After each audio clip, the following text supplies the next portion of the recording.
Rishi sir? Yes, good. Yes, Father. Good afternoon.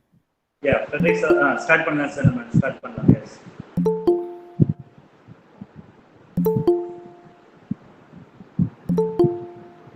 Rishi sir, sister தாங்க, Frederick sir start பண்ணிடலாம்.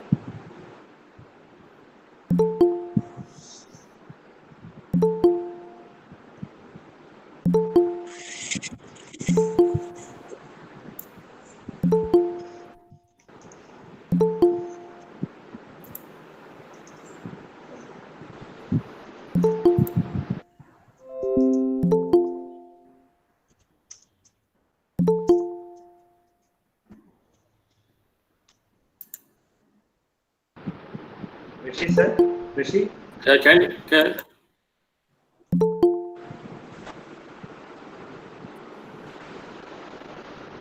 Rishi?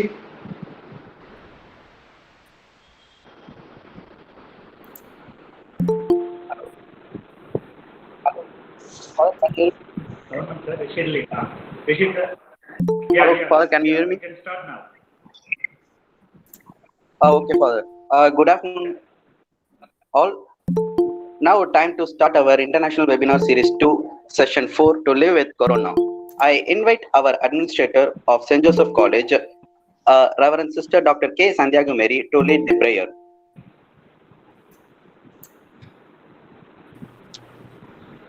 The human person is a bundle of energy. It's God's grace that moves it. So, dear participants, let's all close your eyes for a moment for the prayer. God, our loving Father, we praise the precious day. Thank you for giving us this opportunity.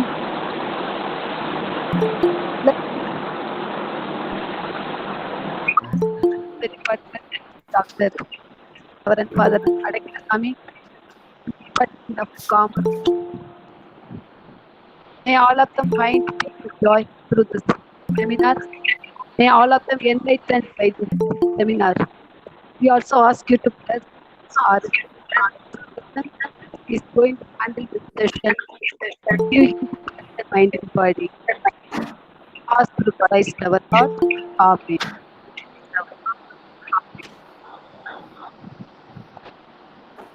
Thank you, Sister.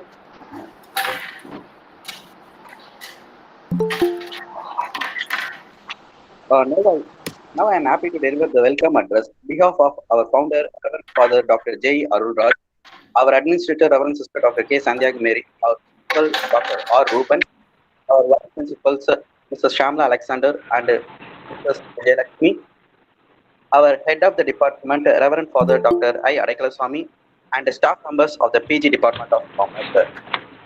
Today, our honorable person, Mr. Avis Frederick Raj, is working as a HSC manager in IQAC Department Basics in United Arab Emirates. Recently, he did the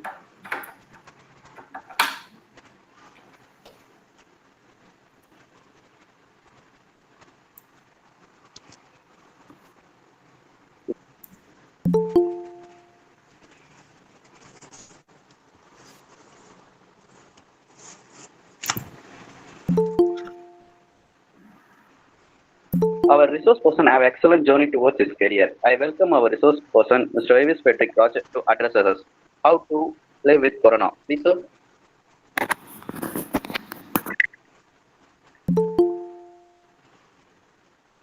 Hello? Hello.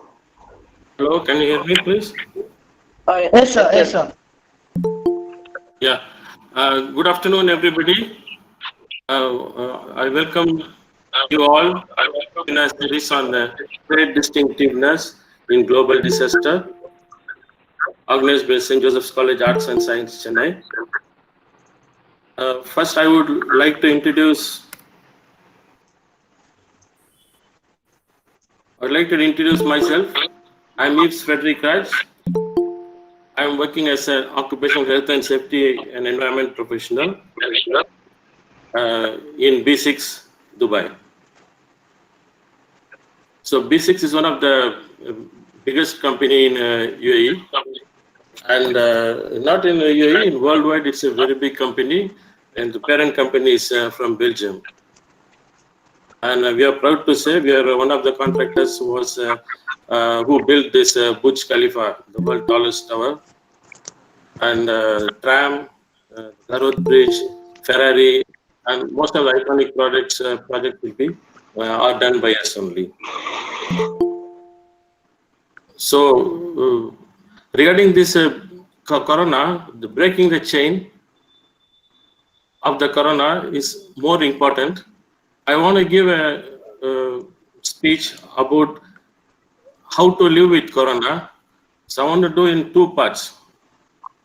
First part is to explain about corona.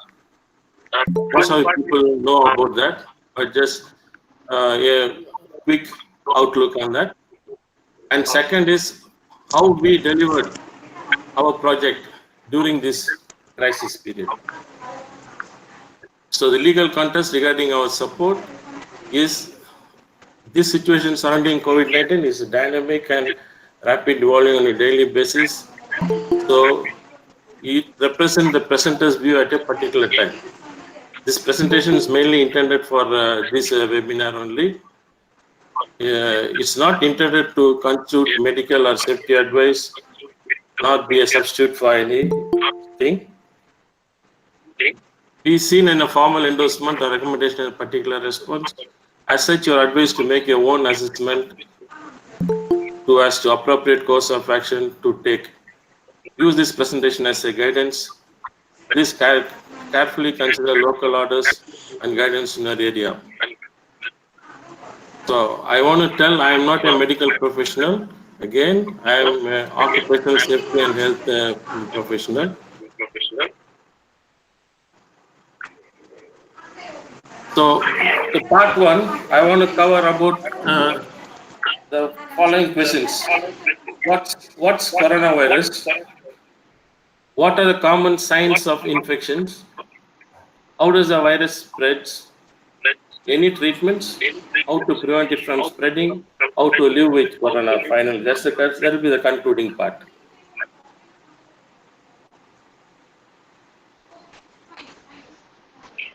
So you all know, most of the people know. Some people don't know what is really coronavirus.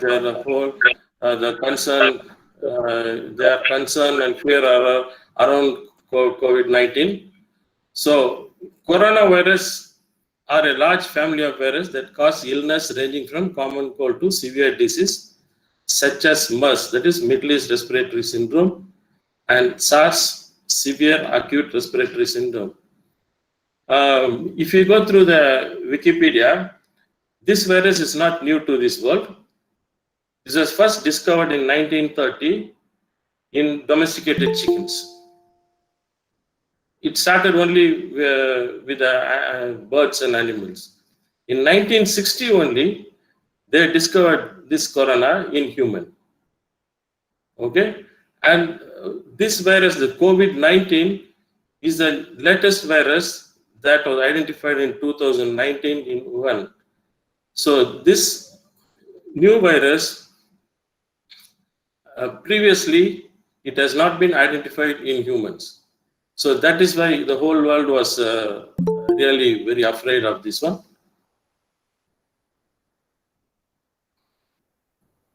So common signs of infection, you know, because this is not a theoretical one. I was appointed as I forgot to tell that one, sorry. I was appointed by my company as a COVID coordinator for UAE. So I physically experienced how our workers, how our staff were suffering from this set of symptoms. So this is a real fact, okay? So this infection include respiratory symptoms, fever, cough, shortness of breath, and breathing difficulties. In most severe cases, infection can cause pneumonia, severe acute respiratory syndrome, kidney failure, and even death. Okay. Now the latest study, our latest experience from the US and other countries, they are saying some blood clots are happening due to this virus. So mainly the arteries which takes the blood to kidney, brain and other vital organs, there will be intermittent blood clots, and which blocks the passage of oxygen to these vital organs, and ultimately there will be a single organ failure or multiple organ failure, and which leads to the death. But it's generally a steady, but some cases they are already identified in US and UK. In some cases, people get a headache to start with. The symptoms start with a headache, body pain, and once it prolongs, you'll lose the smelling sense and sense of taste also. The risk of mortality. When I say death means no need to panic. The US chief medical officers have raised the risk from public from low to moderate. They didn't say it's a high risk. I will show in my next graph. High risk is only for the old people, that is aged people who have less immunity and who have chronic diseases. Otherwise, as of March 2020, the mortality rate of the whole world is only 3.4%. March 30 was the peak, you all know. There was a peak when every country started to make lockdown and all those things. So from this bar chart, you can see the death rate due to COVID-19.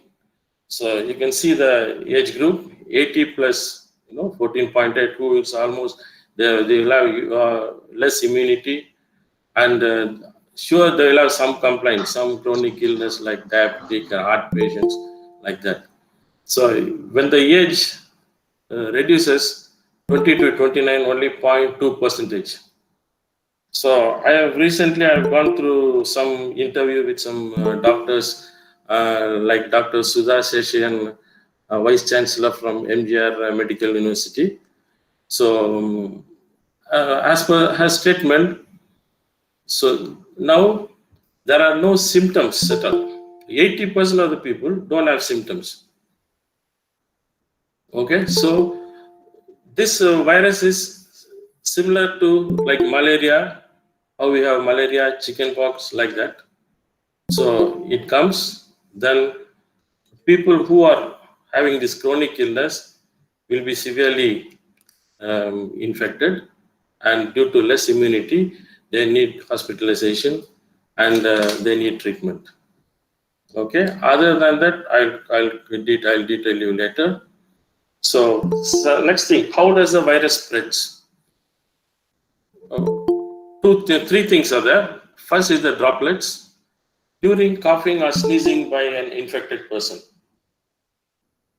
Second thing, the virus can spread through touching an infected surface like door handles, knobs, or from public, you're using public washrooms, public buildings, even office buildings, someone who already got infected, if he touch this handle, again, if a negative person go and touch, and after he uses his hand to touch his face, and the virus enters through his eyes, nose, or through his mouth. And the third thing is personal contact. The personal contact means what the Dubai Health Authority says. Anyone who is spending at least 15 minutes with a person who got positive in a same room or in a confined room, with or without protection, which means this is it's a potential case. This person is potential to get infection. Okay, clear? At the end of the session, I will give you 10-15 minutes for the question and answers. You can raise your questions or comments at last. Okay, then talking about the symptoms. The incubation period. They say the incubation period is 1 to 14 days. If you see this graph, The incubation period, there is no signs or symptoms. And prodromal period, vague general symptoms will be coming, like fever, body pain, headaches, very rare cases of running nose, but it start with the throat infection and cough. And illness, more severe signs and symptoms with dry cough, breathing difficulties, and high fever sometimes. And declining stage, again the symptoms slows down, and during the convalescence stage, that is the curing period, slowly your symptoms will reduce. But I came to know one of my cousin in France, she got infected with this COVID, and after recovery, she is only 35 years old, So after recovery, at least. Okay, then is there any treatment for COVID-19? You all know so far, if somebody is hospitalized due to severe infection, the doctors for this virus or a vaccine is invented so far. But worldwide, all the scientists and the specialists and the doctors, they are doing their level best. They are working day and night to find out a solution for this. So there is no treatment mean. It does not mean you don't go to the hospital, don't believe in medicine, don't believe in doctor. No. And about the breaking the chain. Here you can see in this display. So what are the possible chances to break the reason US, I came to know from my cousin who is in US, he told one of the main reasons that people got much infected. And second is, as I told you, the contact with the door knob or handle, or even the stethoscope the doctor is using. Okay. And the means of exit, how the infection exit from a person when he coughs or sneezes. Okay, he should maintain the hygiene. That's the reason means of transmission is the personal contact. When we give a handshake with the entry, you can see in restaurants. Why all the governments closed all the hotels, restaurants? Because we may be using the same cutleries, and using the same table, chair. Who is infected or who is not infected, we don't the thing. So you have to break the chain of this one. Avoid visiting the hotels. And most of the patients we don't know whether they are positive or negative. So the infection, even though they are doing a lot of disinfection program is there in the hospitals, but all you go, okay, use your gloves, use proper PPE. That is PPE is personal protective equipment, pants. Don't expose any part of your body, and don't touch any unwanted surfaces. So these are the ways to prevent the disease. You all know. I already explained you. Don't want to waste much of the time. So one thing I want to insist is, whenever you reach home after a visit to the hospital, clinic, or public places, take a shower and change these clothes. Go about the trade distinctiveness in global disaster. This is the major Middle East and in Europe. In Middle East alone, our manpower was around 10,000. It's around 10,000. And we have around 15 to 16 running projects to wastewater treatment plants, and seawater reverse osmosis plants, waste to energy projects, some road pandemic like Corona suddenly struck the whole world. And if we stopped all the operations, is it not possible to complete the projects on time?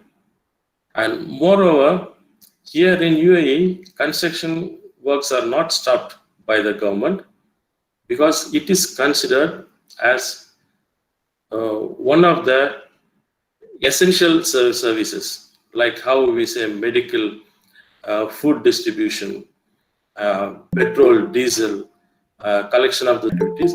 except some small companies which are normal, one day stop. I think is the psychological effect of the employees.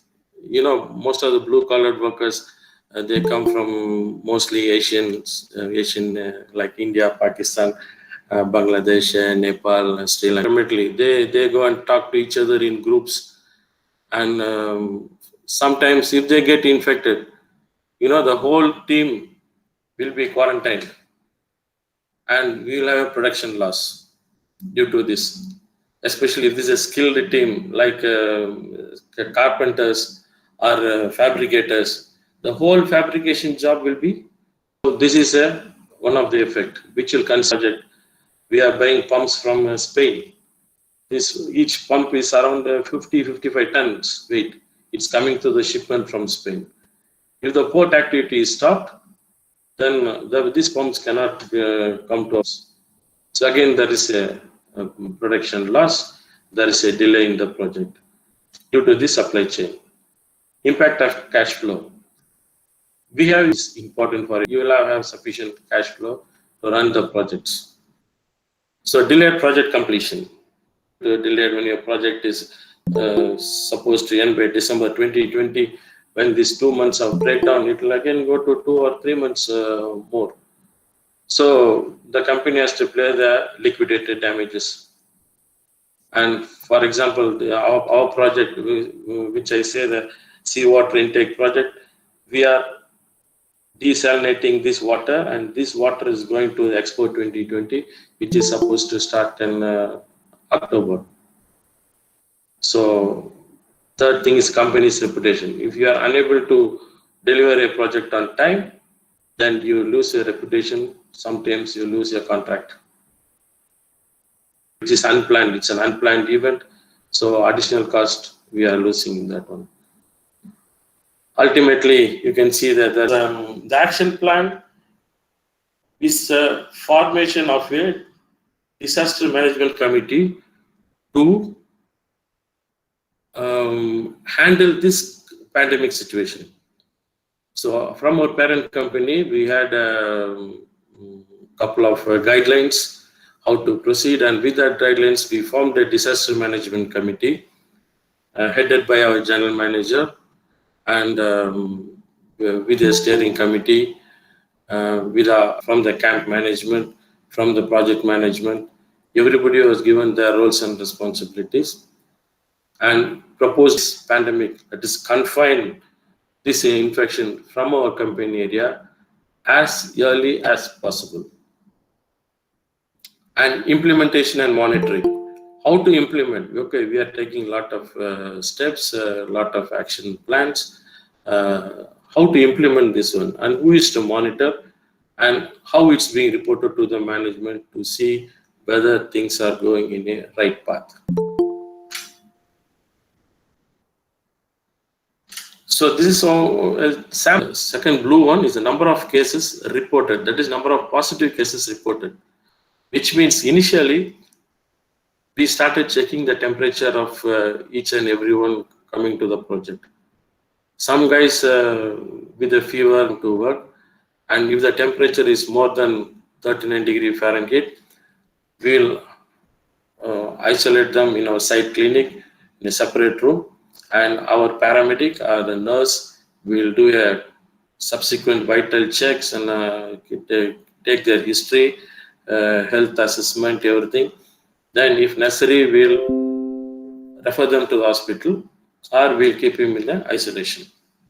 This is the positive cases. And you can see the green line of positive cases hospitalized.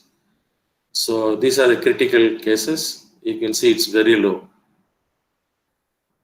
So, and the purple one is the number of positive cases discharged from the hospital. Okay, this is also coming down.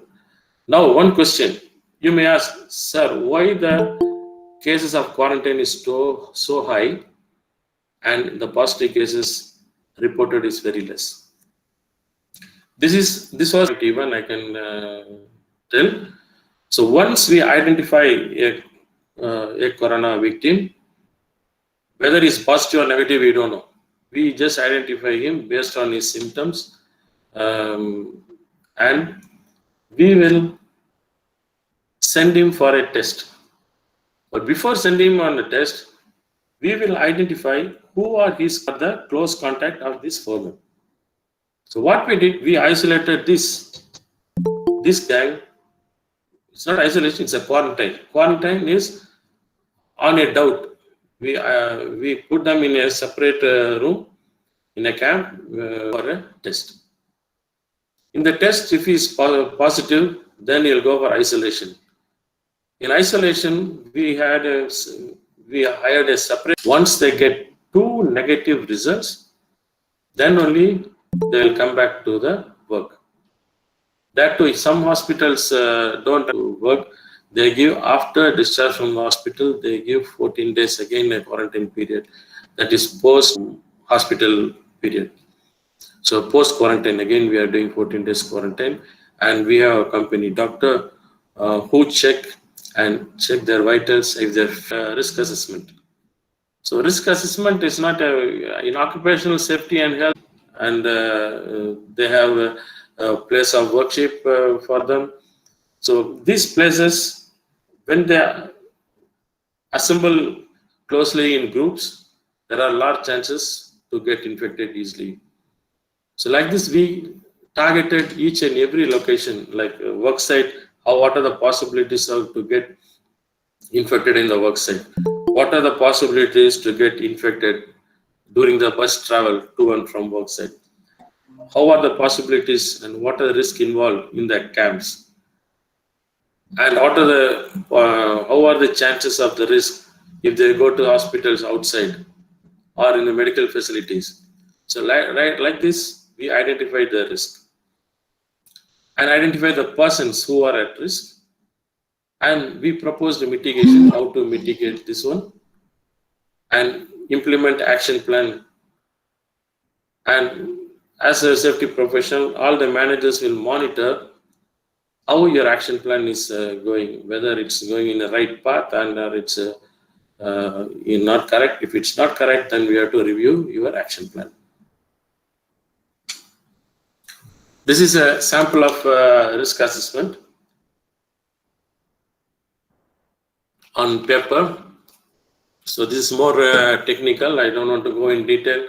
This need at least 2 to 3 hours if you want to explain about the risk assessment.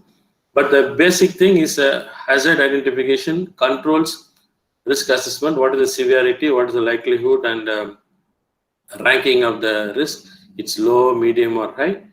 Then risk reduction action plan. This is the general format, just for information only.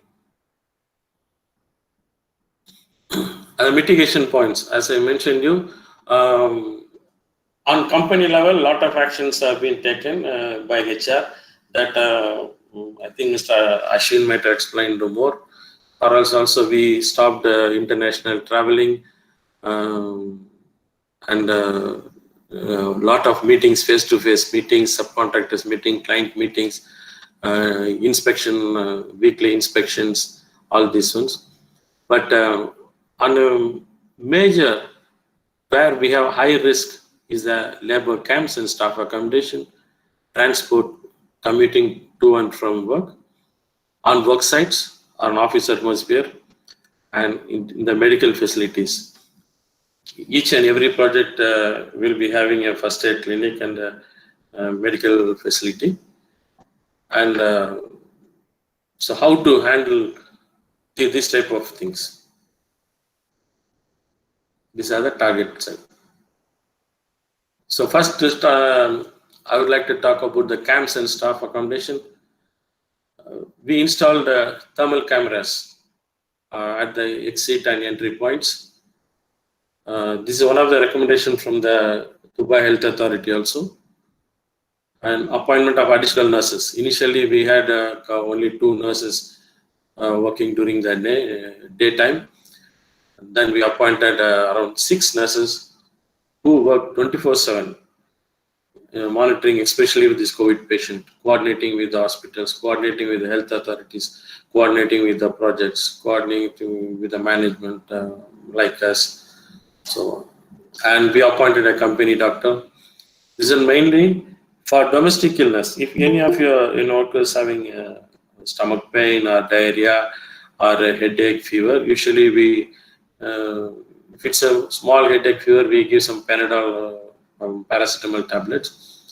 If it is continued, if it is more, then we have a contract with certain hospitals in Dubai and Abu Dhabi. We'll send the patients there. So from the risk assessment, we identified if you are sending the patient to like these hospitals, there are more chances for them to get infected from others because they have to wait in the queue, they have to sit in the reception.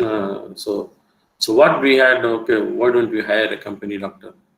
Okay, we contacted some doctors and we hired a company doctor who will be stationed in our camp, and he will attend to all these domestic cases. He will give the tablets, and the workers, no need to go to the hospital or pharmacy for anything. So we allotted dedicated isolation rooms. We have two types of rooms. One is isolation rooms for the positive patients who will not have touch with others. And second is the quarantine rooms. This is for the suspected cases who are in close contact with the positive patients. So as I told you before, 113 rooms of quarantine rooms and 200 rooms of isolations. We have hired a separate camp in Jebel Ali, and we appointed a camp boss with janitors, with full facilities, including the nurse, everything, full setup. And supply of good nutritious food. This is one of the main thing. And improved hygiene, especially in the rooms, in washrooms, the corridors, and all those places. Monitoring and controls. Okay, how to monitor this one? Monitor them regularly, and what type of controls need to have to protect them.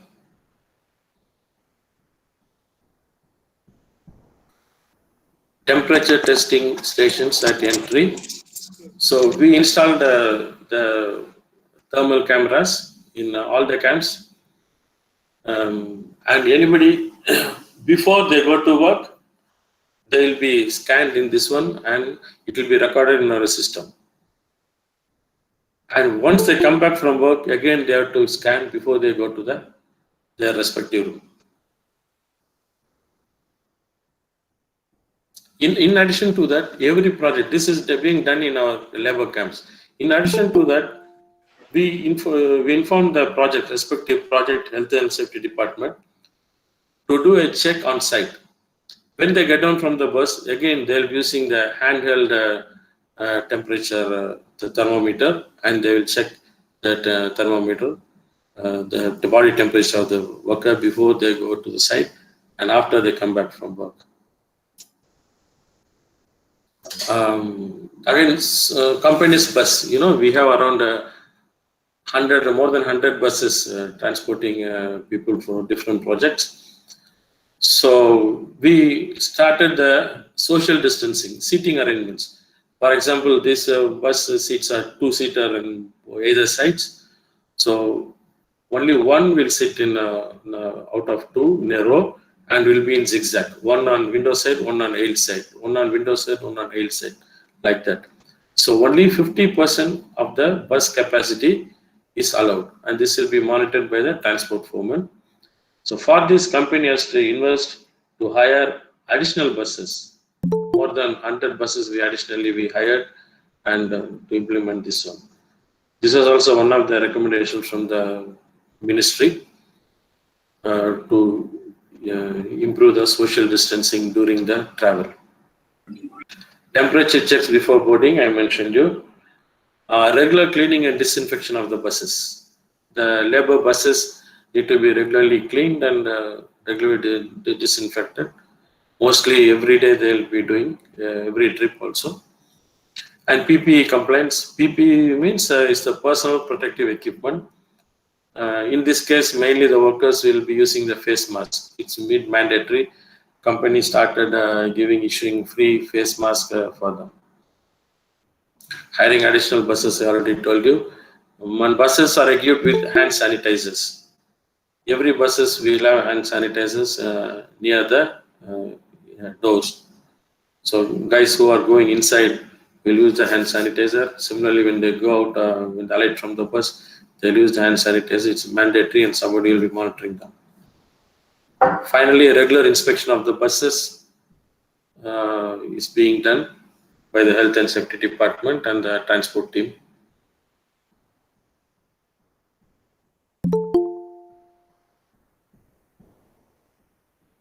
So you can see the how we do the limit the capacity of the buses, temperature checks, disinfectant things, and mandatory use of face mask. Now coming to the work site and office station, again, it is not with no partiality between the blue collar workers or the white collar workers. Everybody is same for us. So again, the staff buses also will be equipped with all this one, same as the workers. So they will do the regular body temperature check, social distancing, and even the workstation. I will show you. We arrange the workstation such a way at least 1.5 to 2 meter distance from each workstation. Also, we implemented 50% work on even on odd days. For example, Monday 50% of staff will come, and Tuesday they'll take off. The next 50% people will come, and Wednesday the alternate. Similarly, we did. And lunch hall also, we arranged our lunch hall in such a way there is no close contact with each other. We issued lunch packets instead of usually in our company we have buffet lunch for our staff. So we stopped from the last week of March. We stopped that buffet. We started issuing the lunch packets, if they're veg or non-veg, and they can go to the lunch hall and on a work table to take their lunch.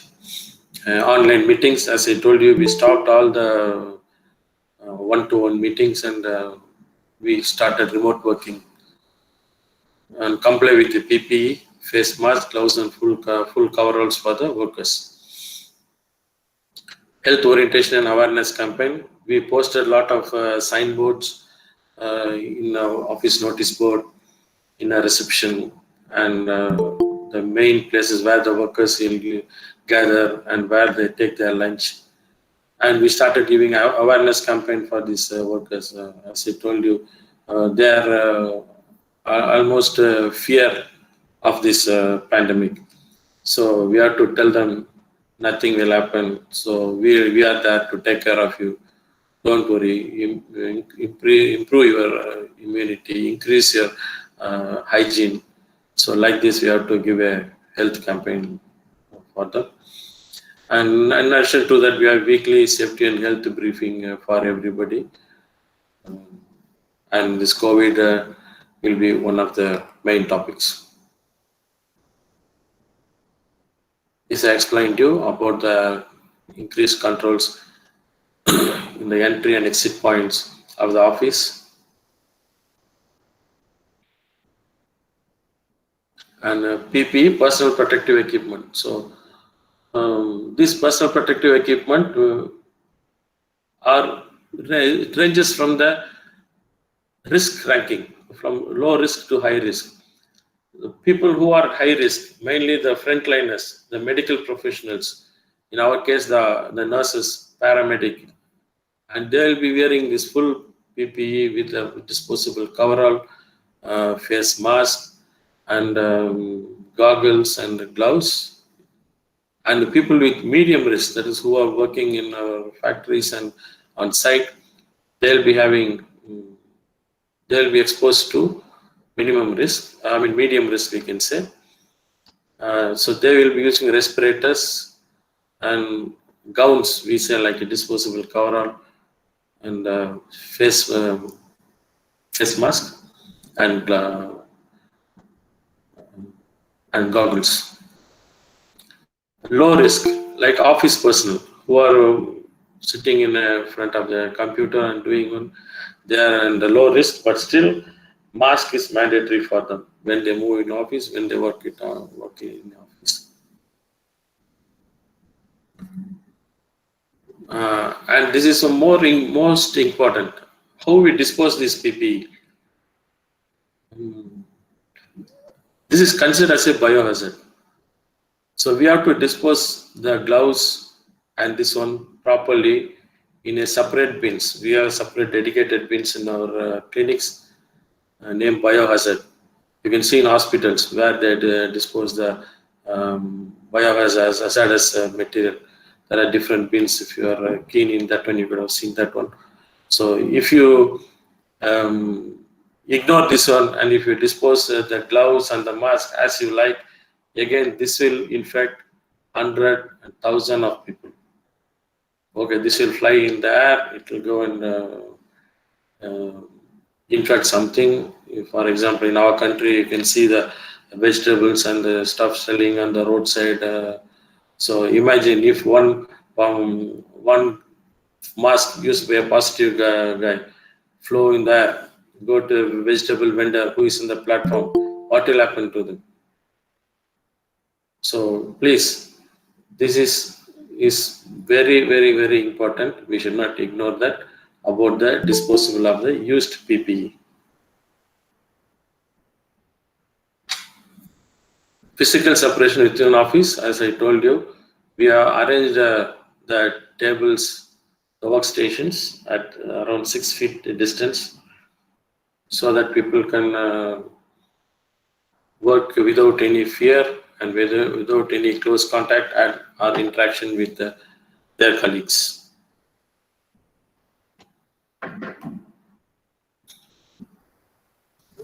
Like this is stagger lunch hours and time spent in common areas. In projects, what we did, some of our projects have the capacity of 3,000, 4,000 people at a time in one shift, we can say. So we have dedicated lunch hall with a capacity of same 2,000, 3,000. So we do it because of this social distancing. We split them into group 1, group 2, group 3. Group 1 may be main contractors from B6 and group 2 will be the subcontractors and group 3 will be the suppliers and other trade people. So different timing we are given and the food will be distributed to them in different times. So they will follow the social distancing so they can avoid that group discussions and avoid the close contact also.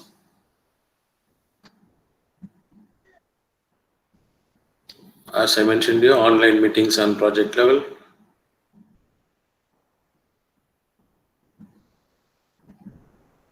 And deep cleaning of surfaces and spaces, including disinfection.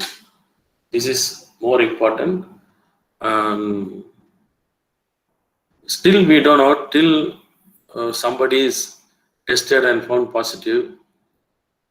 Some staff are coming from outside. They are staying in their own accommodation. They are coming from outside. So we don't know whether they're positive or not, unless or otherwise we test them. So their workstation should be cleaned regularly with proper disinfectant chemicals. That's approved by the Dubai Health Authority. You can see the picture, this one. This is a sample picture taken in our camp. So once a COVID patient is discharged or out from the isolation, we will change their mattress, we'll disinfect their cot, their cabinets, floor, doors, knobs, everything. And at least 24 hours will not allow anybody to go inside. So this is being monitored by the camp manager. And the next thing is the additional medical facilities. How we appointed additional nurses and how we managed the medical facilities and the patient, COVID patient especially. As I mentioned you, we appointed additional nurses for camps to monitor this COVID patients. Collection of swab samples in the camp. Before, we were sending the positive people or the quarantine guys to the hospitals, and we have to get appointment from the hospitals for the test, which was time consuming. To get appointment itself, initially it took 3 to 4 days. And in the 3 to 4 days, how many guys will get infected, we don't know. And second thing, after testing, to get the report will again take 3 to 4 days. So what we did, we trained our nurses from the Dubai Health Authority, and we collected some sample kits. We bought some sample kits from Dubai Health Authority, and we collected the samples on our own with our male nurse from the victims. In addition to that, we have fixed contract with some of the hospitals like Aster Hospital, and the nurses from there brought the kit, and they did testing in a mass of 50 people, 100 people, like that. So we did in groups. And comply with isolation and quarantine protocols. We have clear guidelines issued from our head office, Brussels, as per the WHO and the health authorities in UAE and Abu Dhabi. So what is the period for isolation? What is the period of quarantine? So we complied to this one 100%. And as I told you, the nurses will be available 24/7 for emergencies. We know one day what happened at midnight, 12:30. One guy got shivering, severe vomiting. He was in isolation. He was okay for 1 week. Suddenly on 8th day, he had severe vomiting. His pressure dropped down, pulse went down, and we had to call the ambulance and send him to the hospital.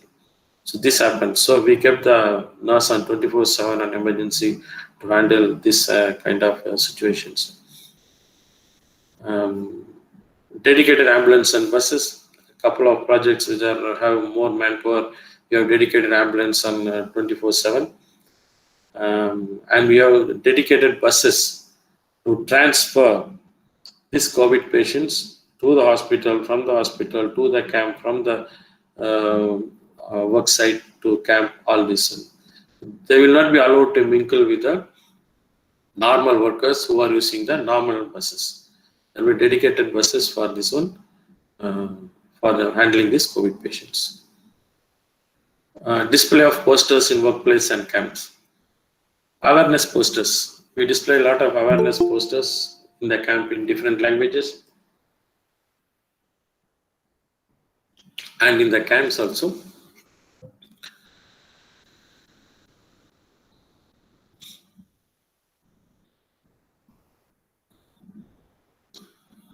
These campaigns includes about the hygiene also, how to wash their hands, how to use the soap, how to wash the hands for 20 seconds, all these things.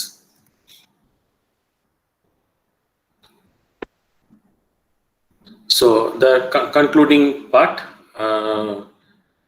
how to live with Corona.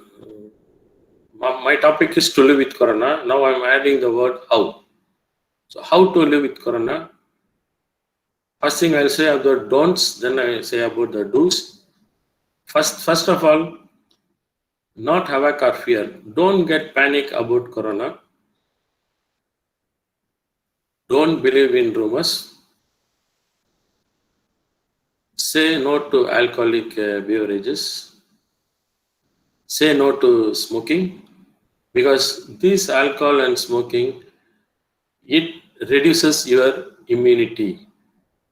I didn't say this one.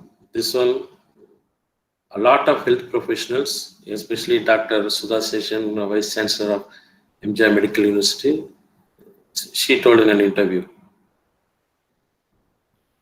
avoid public gatherings, avoid cold food and things from the fridge directly, don't go out without PPE. These are the don'ts, and okay, these are the do's. Adapt to the changes. Now we have, before Corona, there is we say we say BC and AC. before Christ, after Christ. Listen, before Corona and after Corona. I want to tell in this way.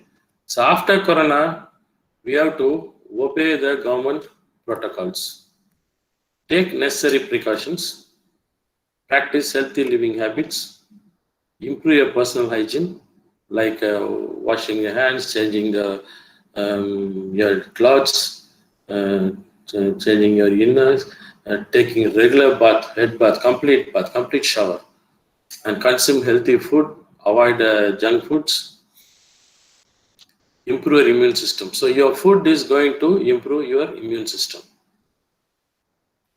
Do yoga, breathing exercise. So if you don't get panic, you can go out. Now, before we say stay home, stay safe. Now, how long we are going to stay home? For next 6 months? Next 1 year? What will happen if any vaccination is not found or not invented within this 1 year? You are going to stay in your house like this? What about your kids' education? What about your parents or elders' health? What about your job? So what about your future? What about your family life? Everything will go. So we again, now it's not the time to be in house.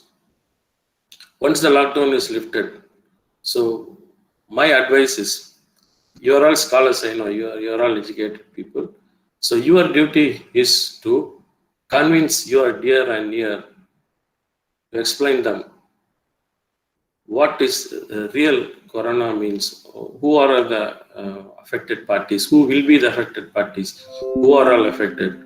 So how is our, especially Asians, our immune system is very good. I hear from a lot of doctors. So till we find a solution or find a vaccine, we have to follow the healthy living habits. So I spoke to one of my family doctor last week. Doctor, what is going to be the solution for this? He told Frederick, if at all they find a vaccine, this vaccine will not be like a vaccine which we give for chicken pox or smallpox or HIV and something like that, which is going to be the lifelong. This is like a flu vaccine. Now in UAE and America, we have flu vaccines. When any Americans come to India, they flew to other countries, they'll take a vaccine and they'll come. Now we are in UAE. Every seasonal changes, we get the flu. So I took a flu shot. Last September, I took a flu shot. So this is annual basis. Because the reason, we will ask the reason. That this virus is mutating. Today, this virus, the original virus which originated in Wuhan, if it's type A, when it goes to Europe, it goes to type B. When it goes to C, when it goes to USA, it's type C. It is changing. It is changing its, what to say, it's a illness symptoms, minor changes. It's not a big change, minor changes. It's a mutation. That's why we say it's a mutation. So we cannot say, okay, this virus is like this. These are the things, and we create a vaccine for this. So this is the reason immediately there is no solution for a vaccine. So what I say, first learn how to live with corona. Adopt that in your day-to-day life and inform everybody, practice it in your life. If you practice it long term, it will become a habitual. So make it a habit. So nothing, it's like a fever. When you get a fever, like this, yeah. So this is my perception based on my experience for the past 2 months with these corona victims. Some comments are from phrases I got from WhatsApp. I want to share with you all. So world is closed for renovation, grand reopening soon. Mask is better than ventilator. Home is better than ICU. Prevention is better than cure. No one is coming to save you. The life is 100% your responsibility. Virus, only I and you can break the chain. Any question and answers? You can ask me. You can on your mic and you can ask me. And if you have more questions about health and safety, my email is given here.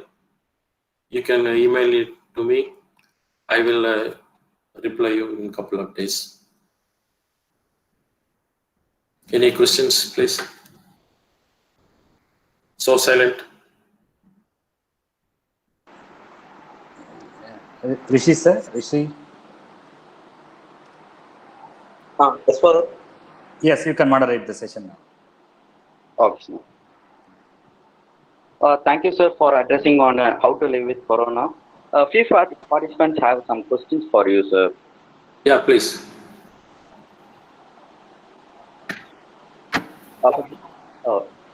First question from Mahesh Kumar and Nancy Michael. How to understand without any symptom people are positive with COVID-19? Sir, as I told you, it's very, very tough to identify. Unless or otherwise, you know that this X or Y person was associated or was in close contact with any patient who got positive. For example, if I got positive and my wife is staying with me, so my wife, sure, she's saying 50% chances of getting positive. So this is how we know without symptoms. Otherwise, you cannot identify anybody. Okay, sir. Thank you, sir. Next question from Pavitra Gautam. How to Please. identify COVID-19 at the initial stage? Yeah, it's the same question as before. Initial stage means it starts with a fever. Okay, so we have antibodies in our body. So when an infection goes through your throat or through your nasal or through your eyes or whatever may be, this coronavirus will affect your respiratory tract. Okay, it is a severe acute respiratory syndrome. So first you'll have a sore throat. First day you can see a sore throat, and the second day or third day you'll have a fever. Fever means your antibodies will fight with this coronavirus. With the immune system, it will try to fight. This fighting of the antibodies with this virus develops a fever. This is called fever. Fever is your body's defense system. So if your fever is not controlled in 1 or 2 days, then better you don't consider this a normal fever. It should be a viral fever, or maybe a fever due to coronavirus, and you have to go to the hospital.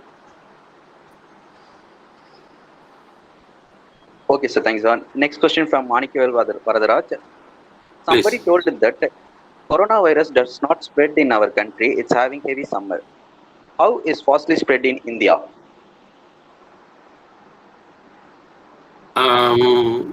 It does not say, there was no theory or no proof to say that it does not spread in India or a tropical country or a hot country. If you take a Middle East is the hottest one, hottest country, and still it is spreading there. So there is no such things. But one thing is that if the virus is in your dress or in any of the objects which is exposed to the sunlight, it can dry. There will be a top coating of this virus. This coating is it's a microscopical. It is having a gel-like formation, like you can see from my slide. This is the microscopic view. The third slide you can see is a microscopic view of the of this virus. So this one in objects, it will not live longer. Usually this virus is not a live one. Only bacteria are live because they are mainly plant-based live. Virus is not a live. You can say neither live nor dead. So it is still there in any object for 24 hours to 3 days. They are telling. This is a study only. So we cannot say split that India it will not come. One thing I can assure you, South Indians, we are using lot of turmeric, ginger, garlic, pepper. These are high immune causing spices. So we Asians, we are taking a lot of these spices. So our immunity level will be more, and so easily it will not spread to everybody unless or otherwise your immunity is weak and you have any chronic illness like diabetic or heart issues or high blood pressure or kidney issues. I hope I answered your question. Okay, sir. Next question from Marimuthu Prakasam. Lack of Please. financial support by government is one of the most important reasons to spread over the coronavirus. Either this statement is right or wrong. Actually, I am not here to discuss debate about different governments' action. Every government want to reduce or control this pandemic. So, Okay, sir. financial resources, that's not a very big thing here, because now at this stage, you need only a test kit to find out whether you are positive or negative. And if at all you are infected severely, you need a ICU or you need a ventilator. Only the ventilator and the thing is going to be costly. Other than that, there's no cost factor involved. So we can ignore this financial aspect. It is a rumor, I can say. Okay, sir. Another question from Punguri. Compared Please. to other countries, is virus impact less in India? Yeah, now it is less. Now, before, when China was on top, India was in 100th position like that. Now it is somewhere in 30th or 40th position. Exactly, I don't know. But we are far better than other European countries or USA and UK. Our rate, especially the mortality rate, is very less. And for example, I'll give a figure. In 27th of May, confirmed cases worldwide is 5,491,678. Confirmed death was 349,190. 217 countries were affected.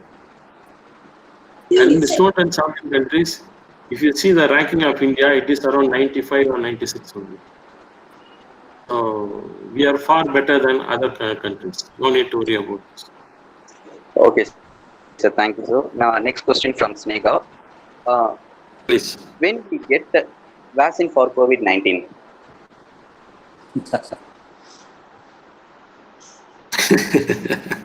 Good question. Good question. As I told you, so all the scientists and doctors are working day and night for this one. Recently, you can also search in a YouTube interview with Dr. Sudha Seshan. She is the Vice Chancellor of Dr. MGR Medical University. Please note it down. She is also doing a research on this one. There also, MGR University also is involved in finding a vaccine. So really, we don't know when the vaccine will come.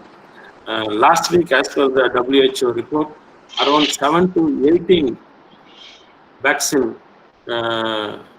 is under approval. So it is still waiting for the approval from the WHO to distribute to the whole world. Okay, sir. Next question from John Maria Susai. How coronavirus spread in the prison people? Maximum they are not contact with public. Then how? Come again, sir. So sorry. How it spread? How coronavirus spread in the prison people, maximum they are not contact with the public, then how? Still, we have to identify. This is why I told we have to identify who are the contact, first line of contact. We have primary contact, secondary contact, and type B contact. The primary contact guy, maybe one of your relative, might have gone through meeting. Every prison is allowing their relative to meet them every month or every two months, every 3 months. They might have got through their relatives or from the prison mates who are new to the prison. So still there's a risk assessment. We have to do a risk assessment, how it's getting spread. We have to do a close study, who are the target group of prisoners affected, or whether they're using any illegal stuff inside the prisons or not. So this is how. Otherwise, without anything, any source, it's not at all possible. I will tell you, one of the Emirates in the UAE is Fujairah. In Fujairah, we have one project running, which is around 300, 400 workers are working. None of the workers are infected.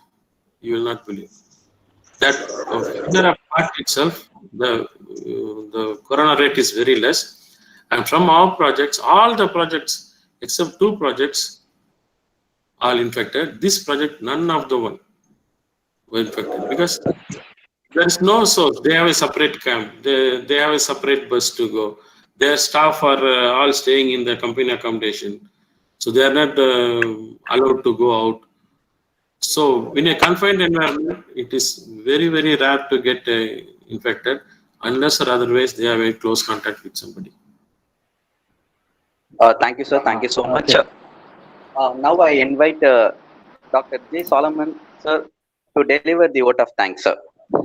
Before that, I would like to thank St. Joseph's College of Arts and Science for giving me an opportunity to deliver this webinar. I cannot forget Father Adekalasamy, who gave this golden opportunity for me to deliver this one. Great thanks to everybody and to the participants who listened very carefully and patiently. Thanks a lot. Thank you once again.